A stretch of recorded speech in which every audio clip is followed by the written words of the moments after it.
My mother stole my dead girlfriend's love letters and read them aloud with her husband for entertainment. So, I made sure she understood what it felt like. My mother went through my love letters from Jamie, my high school girlfriend who died in a car accident senior year. I kept them in a box under my bed because they were sacred and private. They were the only pieces of her I had left. Mom was staying with me after marrying Roy, her third husband. They were between houses, and she promised it would be 2 weeks maximum. I came home from work early one Tuesday and heard laughing from the living room. Mom and Roy were on the couch with papers spread everywhere. They were my letters, and I could see Jamie's handwriting from across the room. Mom was reading one out loud in a mocking voice. She said, "I promise to love you forever, even when we're old and gray." She giggled and asked Roy if he could believe this sappy garbage. Roy was holding another letter and said this kid really thought you'd marry her. He pointed out that she drew little hearts and called it pathetic. I stood frozen because those letters were hidden under my bed in my room in a locked box. Mom looked up and saw me standing there. She said, "Oh good, you're home. We were just having some fun with your teenage drama." She told me I really should throw these away since it's been 10 years, and it's time to move on. I couldn't speak at first. Roy waved a letter at me and said my girlfriend was quite the poet. He started reading about how I was her sunshine after storms, and asked if I actually fell for this cheese. I told them to give those back right now. Mom rolled her eyes and told me to relax because they weren't hurting them, just laughing. She said I was too old to be keeping love letters anyway. I said those were mine, and they had no right. She stood up defensively and said she was my mother, so she had every right to know what was in her house. I told her this was my apartment, not her house.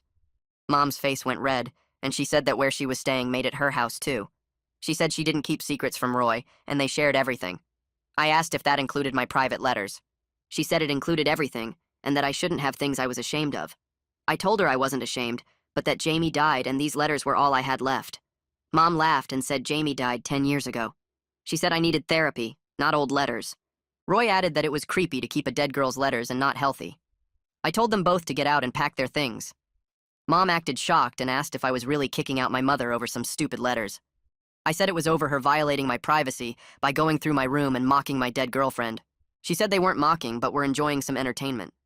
She added that it's not like Jamie could be offended. I walked to my room and saw that the lock on my box was broken. They had pried it open with something and forced it open deliberately. They searched my room and found something private and decided to make it entertainment. I packed the letters carefully while Mom followed me. She said I was being ridiculous because they were just papers. I asked if they were just papers. Why did she break my lock to get them? She said Roy got curious after she told him about my box and they wondered what I was hiding. I asked if she really broke into it, and I called it criminal. Mom scoffed and said it wasn't criminal because she was my mother. She said mothers don't steal from sons. She claimed she wasn't stealing but investigating because I was 32, living alone, and she worried I had drugs. I asked if she thought I had drugs. Why did she read them aloud and laugh? Mom changed tactics and started crying. She said she just wanted to share something with Roy and show him how sweet I used to be before I became so cold. I asked if she did that by mocking my dead girlfriend's letters. They threw the letters at me when they left and scattered them on my floor like trash. Mom said I was ungrateful, and Roy said I needed help. They moved in with Roy's brother, but I wasn't done. Mom had violated something sacred, and she needed to understand what that felt like. I knew where she kept her important things in a storage unit across town. I had the key from when Dad died because she'd kept everything there, including his things, their wedding album, and every card he'd ever given her. These were her most precious memories. I visited the unit but didn't take anything because I didn't need to. I just reorganized everything by putting Dad's things in new boxes and mixing up the labels. I put their wedding album in a box marked tax documents and moved her love letters from Dad into a box labeled old receipts. Nothing was destroyed or stolen, just reorganized. Then I paid for 3 more months on the unit in Roy's name and changed the billing address to his brother's house. Mom didn't check the unit for weeks until her sister wanted to see Dad's war medals for a memorial. Mom went to get them and called me, screaming that I had touched her things. I answered on the 3rd ring. Mom's voice came through, so loud I had to pull the phone away from my ear. She was screaming about someone breaking into her storage unit and touching Dad's things. Her words came out fast and sharp, demanding to know if I was responsible for messing with her belongings. I told her yes, I did reorganize her things. I said I moved stuff around the same way she reorganized my private letters when she spread them across my living room. I explained that now she knew exactly how violation felt when someone touched your most precious memories without permission. The line went quiet for 3 seconds before she started yelling again. She said I had no right to touch Dad's things or her precious memories in that storage unit. Her voice cracked when she mentioned the wedding album and his letters. I cut her off and pointed out she had no right to break into my locked box under my bed. I reminded her she mocked Jamie's letters with Roy, reading them aloud for entertainment like they were comedy material. She tried to interrupt, but I kept talking. I said she pried open a lock to get to private letters from my dead girlfriend, and then laughed at the words Jamie wrote when she was 17 and in love. Mom's breathing got heavy on the other end. She said what I did was different because those were Dad's things and her most important keepsakes. I asked how it was different when Jamie's letters were my most important keepsakes. She didn't have an answer for that. Then she switched tactics and threatened to call the police. She said she'd report me for theft and breaking and entering because I had no legal right to access her storage unit. I stayed calm and reminded her that nothing was stolen or destroyed. I told her I just moved things around and changed some labels, which wasn't a crime. She went quiet again because she realized I was right. Calling the cops would mean explaining why she was mad, which would expose what she did first. She'd have to admit she broke into my locked box and violated my privacy in my own apartment. I heard her talking to someone in the background, probably Roy. Then Roy's voice came on the phone. He called me petty and vindictive for upsetting my mother over some old letters from high school. His tone was sharp and angry, like I was the bad guy in this situation. I told him he was the one who called Jamie's heartfelt words pathetic while reading them aloud in my living room. I reminded him he pointed at her little hearts and mocked a dead girl's expressions of love. He tried to say something else, but I hung up before he could finish. My phone sat on the kitchen counter, and I stared at it for a while. I thought I'd feel satisfied after making Mom understand what violation felt like. I thought revenge would make the anger go away, or at least make it smaller. Instead, I felt hollow and empty, like I'd lost something I couldn't get back. My hands started shaking and I had to grip the counter edge to steady them. The anger was still there, maybe even bigger than before. It sat in my chest like a weight that kept getting heavier instead of lighter. I texted Theo and told him I needed to talk. He showed up 40 minutes later with pizza and beer. We sat on my couch and I explained everything about the storage unit and Mom's call. Theo listened without interrupting, nodding in the right places and keeping his face neutral. When I finished, he said he understood why I did it.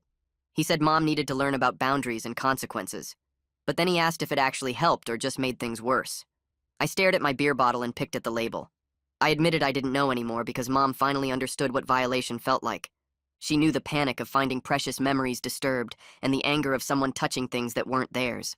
But now we were both hurt and angry, stuck in this cycle that kept spinning. Theo leaned back and said, maybe that was the problem with revenge.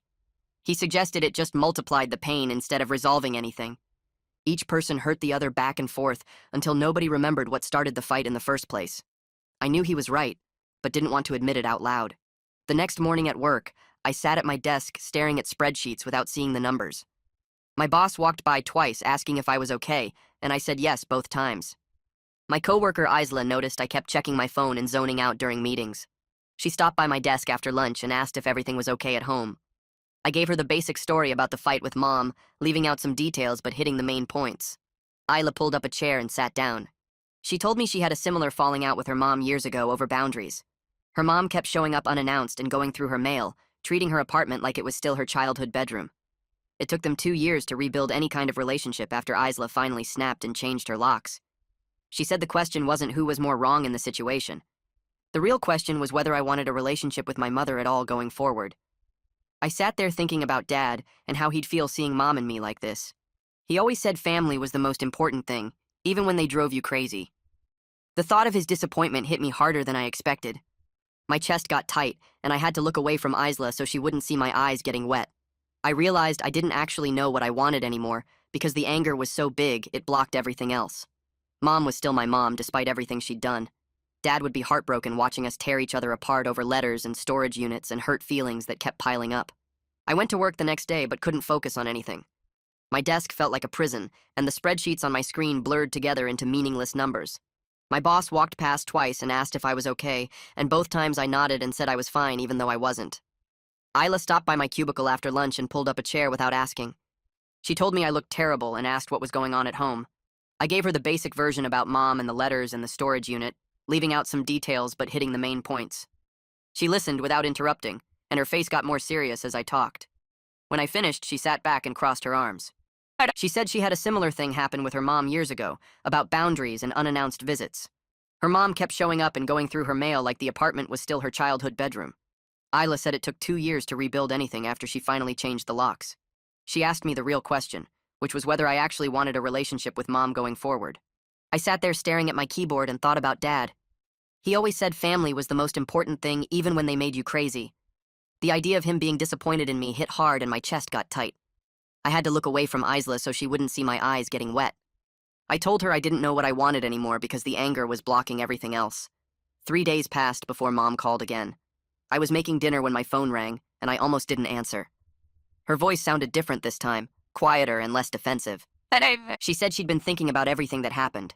She admitted she shouldn't have gone through my things, but she was still furious I touched Dad's belongings and her wedding album. I gripped the phone tighter and told her those items meant everything to her the same way Jamie's letters meant everything to me. That was exactly my point.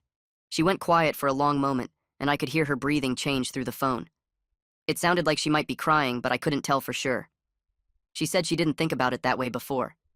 She thought I was just being dramatic about old teenage love letters from high school. I explained that Jamie died, and those letters were all I had left of her voice, her handwriting, her love for me. Each letter was a piece of her that I could hold and read when I missed her. Mom's voice cracked when she spoke again. She admitted she knew Jamie died, but didn't realize I was still grieving after 10 years.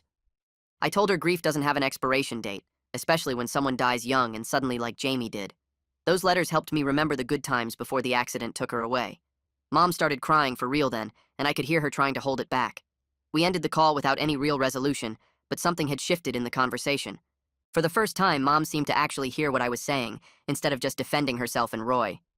I set my phone down and stared at my half-cooked dinner, not hungry anymore. The next day, Aunt Catherine called while I was at work. I stepped outside to take it because her voice sounded serious. She said Mom told her everything about both the letters and the storage unit. Catherine was disappointed in both of us for hurting each other instead of talking like adults. I defended myself immediately and explained what Mom and Roy did. They read Jamie's intimate words aloud and laughed at her expressions of love. They called her drawings of hearts pathetic and mocked everything she wrote to me. Catherine sighed and said that was cruel. She agreed. But my retaliation was also cruel, and now we were stuck in a cycle of hurting each other back and forth. She suggested family therapy, or at least a conversation with her there to mediate. She said this fight was destroying what was left of our family. I was resistant at first because therapy sounded like admitting I was wrong. Catherine reminded me that Dad would want us to try to that stopped my argument cold. I agreed to meet with Mom, but only if Catherine was present and Roy stayed away. I told her I couldn't be in the same room with Roy right now after what he did. Catherine said she understood and would arrange everything. She promised Roy wouldn't be there, and it would just be the three of us talking. The meeting got set for the following Saturday at Catherine's house. I spent the entire week feeling anxious and sick to my stomach. I rehearsed what I wanted to say over and over in my head during work and at night before bed. I wrote down my feelings in a notebook so I wouldn't forget anything important when the moment came. Theo came over on Thursday to help me prepare. He sat on my couch and played Mom's part while I practiced staying calm and explaining my side. He threw hard questions at me and pushed back on my arguments like Mom would. He reminded me the goal was communication, not winning an argument or making Mom hurt more than she already did. By Friday night, I had my notes memorized and my points organized. I knew what I needed to say about the violation and the grief and why those letters mattered so much. Saturday morning came too fast. I sat at my kitchen table with coffee going cold in front of me while staring at my notebook full of talking points. Theo was supposed to arrive at 9 to help me practice, and I kept checking my phone even though it was only 8:30. My hands shook a little when I picked up the mug, so I set it back down and just stared at the steam rising off the surface. The doorbell rang at exactly 9 and I jumped even though I'd been expecting it. Theo came in carrying a bag from the bakery down the street and dropped it on my counter. He pulled out 2 muffins and handed me one without asking if I wanted it. I took a bite just to have something to do with my hands. He sat across from me at the table and asked if I was ready to practice. I told him I didn't know what I was ready for anymore. He picked up my notebook and flipped through the pages covered in my messy handwriting. He said we needed to go through this out loud, so I could hear how it sounded instead of just reading it in my head. I nodded, and he stood up, walking around to the other side of the room. He turned to face me, and his whole posture changed. His shoulders hunched forward a little, and his mouth pressed into a thin line. He asked in a voice that sounded eerily like Mom's why I was making such a big deal out of some old papers. The imitation caught me off guard, and I actually laughed for a second before catching myself. Theo stayed in character and crossed his arms over his chest. He said I was being dramatic and needed to let go of the past. I felt my jaw tighten even though I knew this was just practice. I started to respond, but my voice came out shaky, so I stopped and took a breath. Theo dropped the act for a moment and reminded me to stay calm no matter what Mom said. He told me the goal was communication, not winning an argument or making her hurt more than she already did. I asked him how I was supposed to stay calm when she violated something so important to me. He said that was exactly why we were practicing, so I could get the anger out now instead of during the actual conversation. We went through it 3 more times with Theo playing mom and throwing every defensive response he could think of at me. By the 4th round, I managed to keep my voice steady and stick to my main points without getting sidetracked by anger. Theo finally sat back down and said I was ready as I'd ever be. He reminded me that Catherine would be there to keep things from getting too heated. I thanked him, and he left around 11, telling me to text him after the meeting, no matter how it went. I spent the rest of Friday night barely sleeping. Every time I closed my eyes, I saw Mom's face when she looked up and caught me watching her read Jamie's letters. I got up around 6 on Saturday morning and took a shower that lasted way too long. I stood under the hot water trying to wash away the nervous energy crawling under my skin. My stomach felt tight and wrong, like I might throw up even though I hadn't eaten anything since Theo's muffin yesterday. I got dressed in jeans and a plain shirt, nothing fancy because this wasn't some formal occasion. I checked my phone and saw a text from Catherine confirming everything was still on for 2 o'clock at her place. The drive to Catherine's house took 30 minutes but felt like 3 hours. I gripped the steering wheel too tight and my knuckles went white. Every red light made me want to turn around and go home. I kept thinking about what I wanted to say and whether Mom would actually listen or just get defensive again. Catherine lived in a quiet neighborhood with big trees lining the streets. I pulled up in front of her house at exactly 2 and saw Mom's car already parked in the driveway. My stomach dropped and I sat in my car for a full minute trying to make myself open the door. I finally forced myself out and walked up the front path. Catherine opened the door before I could knock, like she'd been watching for me. She gave me a quick hug and said she was glad I came. I followed her inside to the kitchen where Mom sat at the table with both hands wrapped around a coffee mug. She looked up when I walked in, and I barely recognized her.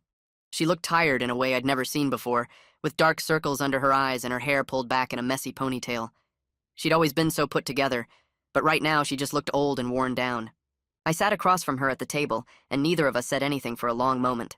Catherine poured me coffee without asking and set the mug down in front of me. She sat at the head of the table between us and folded her hands together. Catherine cleared her throat and said we needed to establish some ground rules before we started. No yelling at each other, no interrupting when the other person was talking, and both of us had to actually listen instead of just waiting for our turn to speak. Mom nodded without looking at me. I agreed out loud because staying silent felt wrong. Catherine asked who wanted to go first, and Mom gestured at me like she was giving me permission. I took a breath and started explaining how violated I felt coming home to find my locked box broken open. I told them about standing in my doorway watching my most precious memories being mocked for entertainment. My voice stayed steady at first, but started to crack when I got to the part about hearing Roy call Jamie's love pathetic. I had to stop and swallow hard before I could keep going. I explained that those letters weren't just old papers from high school, they were the only pieces of Jamie I had left after she died. Mom kept her eyes down on her coffee mug the whole time I talked. Her jaw was tight with tension, and I could see her fingers gripping the mug hard enough that her knuckles went pale. When I finished, she sat quiet for what felt like forever. Finally, she looked up at me and said she honestly didn't think I'd care that much about old letters from high school. She thought I'd moved on after 10 years, and maybe even find it funny looking back at teenage romance. Her voice sounded defensive but also confused, like she genuinely couldn't understand why this mattered so much to me. I leaned forward and told her I never moved on from Jamie because you don't move on from someone who died. You just learn to live with the loss and find ways to keep their memory alive. Those letters were my way of staying connected to who she was and remembering what we had together. I said losing someone at 17 to a sudden accident isn't something you get over. It's something you carry with you forever. Mom's face changed while I talked, and her eyes started to fill with tears. She wiped at them quickly with the back of her hand. She said she didn't understand because she'd never lost someone she loved that way. When Dad died, it was after a long illness, and they'd had decades together to prepare for the end. She said she couldn't imagine what it would have been like if Dad had just been gone one day without warning when they were still young. Her voice broke on the last words, and she started crying for real. She covered her face with her hands, and her shoulders shook. Catherine reached over and put a hand on Mom's arm, but didn't say anything. Mom finally looked up at me with tears running down her face. She admitted that reading the letters with Roy was wrong and cruel. She said she was trying to bond with her new husband by sharing something from my past, and she thought it would be funny to look back at how dramatic teenage love could be. She called herself stupid and said she should have known better than to touch something so private. She said she was sorry for hurting me and that she never meant to make me feel like Jamie's memory didn't matter. I felt something shift in my chest when she said sorry. It was the first real apology she'd offered instead of just making excuses or defending herself. But I was still hurt, and the anger hadn't completely gone away. I told her the apology didn't undo what happened or erase the memory of them laughing at Jamie's words. I said I could still hear Roy's voice calling her drawings of hearts pathetic and Mom giggling like it was all just a joke. Mom nodded and said she knew that, and she didn't expect me to forgive her right away. She said she just needed me to know that she understood now why it hurt so much. Catherine looked at me and asked why I chose to get revenge by messing with the storage unit, instead of just talking to Mom about how hurt I was. I sat back in my chair and thought about how to answer that. Finally, I admitted I wanted her to feel the same violation and panic I felt when I found my letters scattered on the floor. I wanted her to know what it was like to have someone touch your most precious memories without permission and treat them like they didn't matter. Mom wiped her eyes with her napkin and nodded slowly. She said it worked because she was really scared when she couldn't find Dad's things at first. She thought someone had broken in and stolen her most precious memories. She spent 3 hours going through every box in that storage unit in a complete panic before she realized everything was just mixed up and relabeled. She said her hands were shaking the whole time, and she kept thinking about all the things she'd lost, like Dad's medals and their wedding photos and the letters he wrote her during deployment. She said she finally understood what I must have felt coming home and finding my letters scattered on the floor like trash. I told her that was exactly right. I said finding those letters thrown everywhere after they mocked them made me feel like my precious memories were just garbage to be tossed around. I wanted her to know how that violation felt, to understand what it's like when someone treats your most sacred things like they're nothing. Mom's face crumpled and she started crying again. She said she was so sorry and she never meant to make me feel that way. Catherine let us sit in silence for a minute while Mom cried and I stared at my hands. Then Catherine leaned forward and said we'd both made our points now and hurt each other. She said the real question was what happens next. She asked if we wanted to keep hurting each other or find a way to repair the relationship. I looked at Mom and she looked back at me with red eyes. Mom spoke first and said she wanted to repair things. She said I was her only son and she didn't want to lose me over this. She admitted she'd been a difficult mother sometimes, especially after Dad died, and she knew Roy wasn't my favorite person. Her voice was quiet, and she kept twisting her napkin in her hands. I took a deep breath and told her I appreciated that. But I said Roy participated in mocking Jamie, and I didn't think I could forgive him for that. I said it meant family gatherings would be really awkward if we tried to fix things between us. Mom's face went through several expressions and finally settled on something pained. She said she understood, and she wouldn't force me to spend time with Roy. She said she'd come see me alone, and we could rebuild our relationship without him there. Catherine suggested we start slowly with occasional phone calls and maybe coffee meetups without Roy present. She also said we should both see therapists individually to work through our issues. Mom and I both agreed to try. The meeting wrapped up about 20 minutes later with an awkward hug between Mom and me. It was the first physical contact we'd had since the letter incident. She felt smaller than I remembered, and she held on a little too long. It didn't fix everything, but it felt like a small step towards something better. I drove home feeling exhausted and emotionally drained, but also lighter somehow. Over the next few weeks, Mom and I texted occasionally. The first text she sent was just asking how I was doing. I waited an hour before responding that I was okay. We had 2 brief coffee meetups during that time. The first one was at a cafe near my apartment.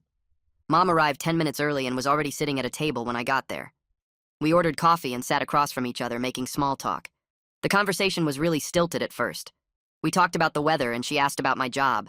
I asked about her sister. Neither of us mentioned Roy or Jamie or the letters. It felt weird and formal, like we were strangers. The second coffee meetup was a week and a half later at a different place. This one went a little better. We gradually found safer topics like my work projects and Catherine's family. Mom told me about her garden and a book she was reading. By the end, we were almost having a normal conversation. I started seeing a therapist 3 weeks after the meeting at Catherine's house. I found someone who specialized in grief and family conflict through my insurance website. Her office was in a brick building downtown. The first session was mostly her asking questions about my background and what brought me in. I told her about Jamie and the letters and Mom and everything that happened. Talking to a professional about it helped me understand things I hadn't seen before. She helped me realize that I'd been carrying Jamie's loss for 10 years without really processing it. I'd just been preserving it in those letters, like keeping her frozen in time. The therapist asked me what I thought would happen if I let go of the letters. I said I was scared I'd forget Jamie or lose the connection I had to her. She pointed out that memories live in me, not in paper. Over several sessions, the therapist helped me see that my anger at Mom was bigger than it should have been because of unresolved grief. She said Mom's violation of the letters felt like losing Jamie all over again. That's why I reacted so strongly and wanted revenge. This insight didn't excuse what Mom did. Breaking into my locked box and mocking Jamie's words was still cruel and wrong, but it helped me understand my intense reaction and why I couldn't let it go. I started working on processing Jamie's death properly instead of just holding on to it through letters. Mom met me at the same cafe we'd been using for our meetups, and this time she looked different somehow. She had her hands wrapped around her coffee cup and seemed nervous about something. She waited until I sat down before she started talking. She told me she'd been seeing a therapist for the past month and working through some things about boundaries and respect. I was surprised because Mom never believed in therapy before, always said it was for people who couldn't handle their problems. She admitted she'd been too nosy my whole life, always going through my things when I was a kid and justifying it as motherly concern. She said her therapist helped her see that it wasn't concern but control, and it damaged our relationship over the years. She looked down at her coffee and said she understood now why I reacted so strongly to the letter incident, because it wasn't just about that one violation, but years of her not respecting my privacy. I didn't know what to say at first because this was the most self-aware I'd ever heard her sound. She kept going and told me Roy was upset about being excluded from our coffee meetings. He wanted to come along and felt like she was choosing me over him. Mom said she told him no, because he needed to give me space after what happened, and my comfort mattered more than his feelings right now. I appreciated that more than I could express because Mom usually prioritized her husbands over everything else. She was actually putting me first for once in my adult life. Work felt different the next week because I wasn't carrying around the same anger anymore. Isla noticed during our lunch break and commented that I seemed lighter somehow, less distracted and tense. I told her about the therapy sessions and the slow progress with Mom, how we were actually having real conversations now. Isla smiled and said she was proud of me for doing the hard work instead of just staying mad. She reminded me that anger is easy, but healing takes actual effort and courage. I realized she was right because I could have kept hating Mom forever and felt justified doing it. But that wouldn't have fixed anything or made me feel better in the long run. Isla shared more about her own experience with her mother and how they eventually rebuilt their relationship through therapy and honest communication. She said it took years but was worth it because family connections matter, even when they're complicated and messy. Theo called me that Thursday and invited me to a small gathering at his place on Saturday. Just a few friends hanging out, nothing big or formal. I almost said no out of habit because I'd been avoiding social stuff for weeks. But something made me agree because I realized I'd been isolating myself since the whole situation with Mom started. Saturday came, and I drove to Theo's apartment feeling weird about being around people again. His place was warm and filled with laughter when I arrived. There were maybe 6 people there. Some I knew and some I didn't. We played cards and watched a movie and just talked about normal stuff like work and weekend plans. Nobody asked about my family drama or brought up anything heavy. Being around friends and laughing again reminded me that life existed beyond family problems and old grief. I'd been so focused on Mom and Jamie and everything painful that I forgot about the good parts of my life. The parts that were still here and worth enjoying. Mom and I met for coffee again the following Tuesday. She seemed hesitant about something and kept starting sentences, then stopping. Finally, she asked if she could see one of Jamie's letters, not to mock it, but to understand what they meant to me. My first reaction was immediate panic and anger because those letters were still off limits in my mind. But Mom explained she wanted to truly understand why they mattered so much, why her violation hurt me so deeply. She promised she would read it respectfully and privately, not perform it or make jokes. I told her I needed to think about it because sharing those letters felt impossible after what happened. She nodded and said she understood, and we moved on to other topics. But the request stayed with me all week. I kept thinking about whether showing her one letter might help her really get it, help her see Jamie as a real person instead of just teenage drama. The next time we met, I brought one of the less personal letters with me. My hands shook as I pulled it from my bag. I chose one where Jamie wrote about a movie we'd seen together and how happy she was just spending time with me. Nothing too intimate or private, but enough to show her voice and her heart.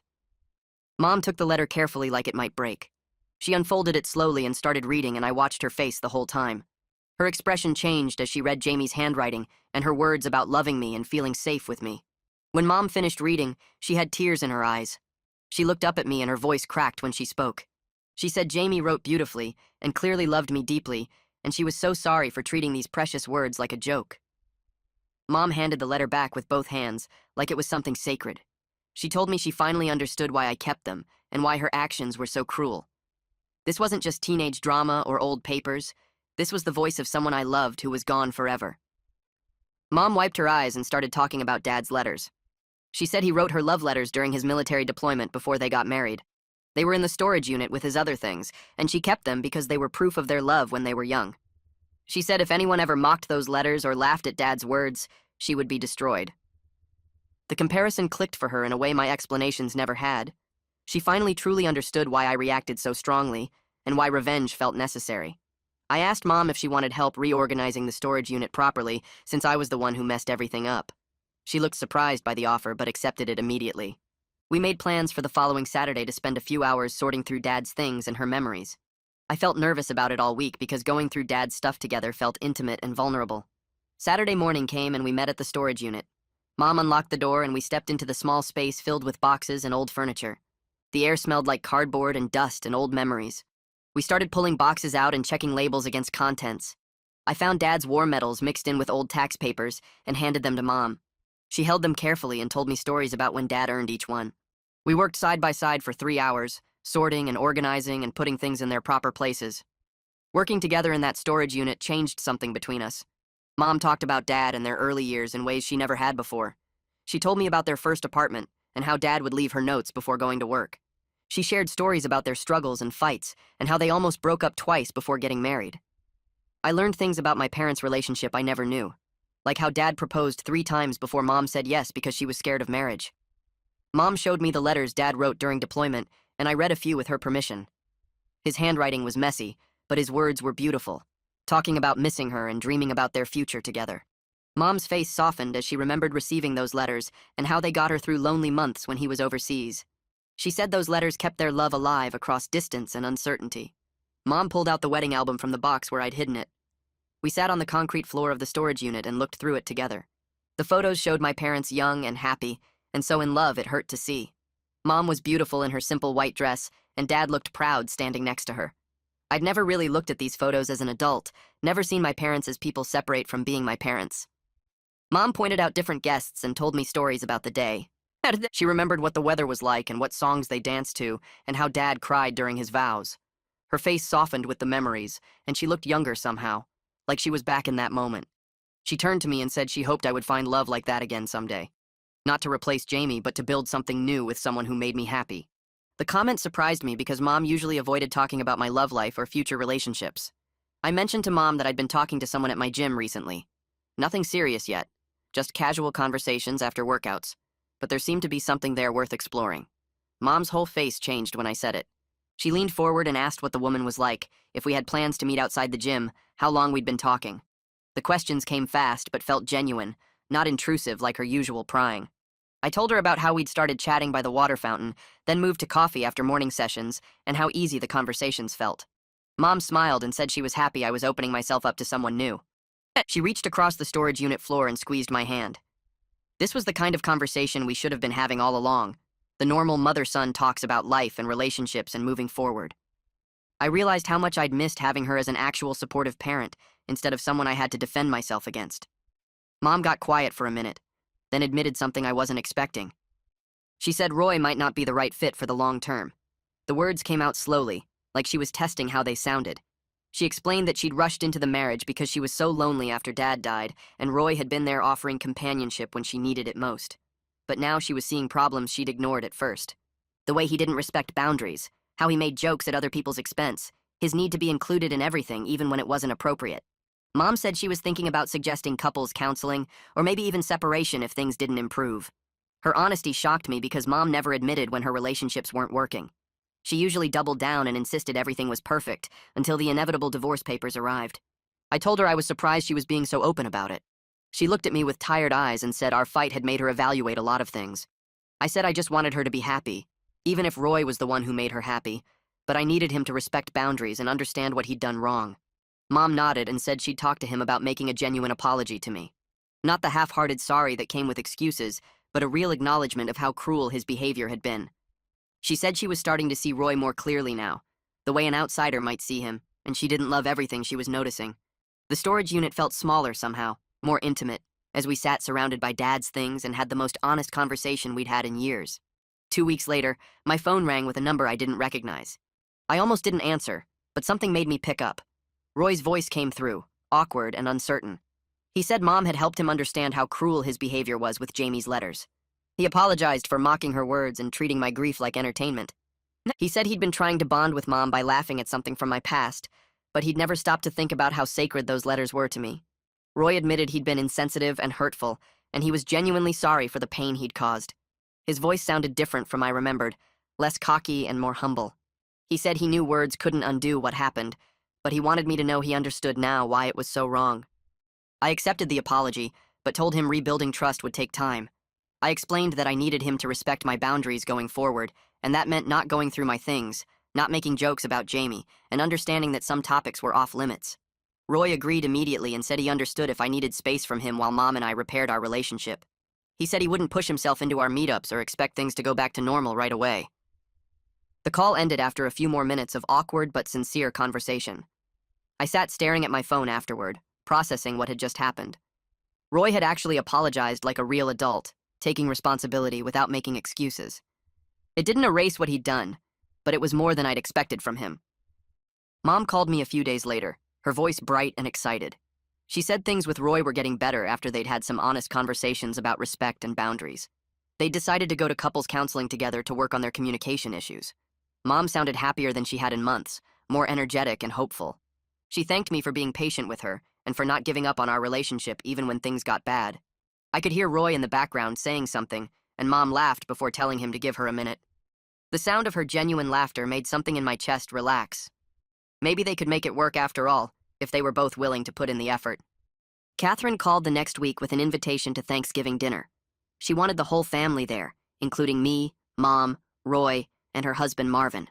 My stomach dropped at the thought of sitting around a table with Roy, making small talk over turkey and stuffing. Catherine must have sensed my hesitation because she quickly added that it would be good for everyone to spend time together in a normal family setting. She said avoiding Roy forever wasn't realistic, and holidays were a good neutral ground for starting fresh. I agreed to come, even though my nerves were already building. The thought of Thanksgiving dinner with Roy sitting across from me made my hands sweat, but Catherine was right. I couldn't avoid him indefinitely if Mom was staying with him. Thanksgiving arrived cold and gray. I drove to Catherine's house with my hands tight on the steering wheel, rehearsing small talk in my head. Mom and Roy were already there when I walked in. Roy stayed on the other side of the kitchen when I entered, giving me space without making it obvious. He nodded at me and I nodded back, a small acknowledgement that we were both trying. Mom hugged me tight and whispered that she was glad I came. Dinner was awkward at first, everyone too careful with their words and too aware of the tension. But Roy kept his distance and was respectful when we did interact, passing dishes without commentary and keeping his conversation focused on safe topics like work and weather. Mom seemed happier and more relaxed than I'd seen her in months. She laughed at Marvin's stories and asked me questions about my gym friend, including everyone in the conversation naturally. The family dinner felt almost normal by the time we got to dessert. After dinner, Mom suggested we take a walk around Catherine's neighborhood.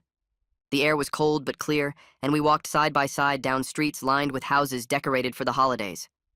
Mom thanked me for giving her another chance. She said our relationship meant more to her than she'd realized until she almost lost it.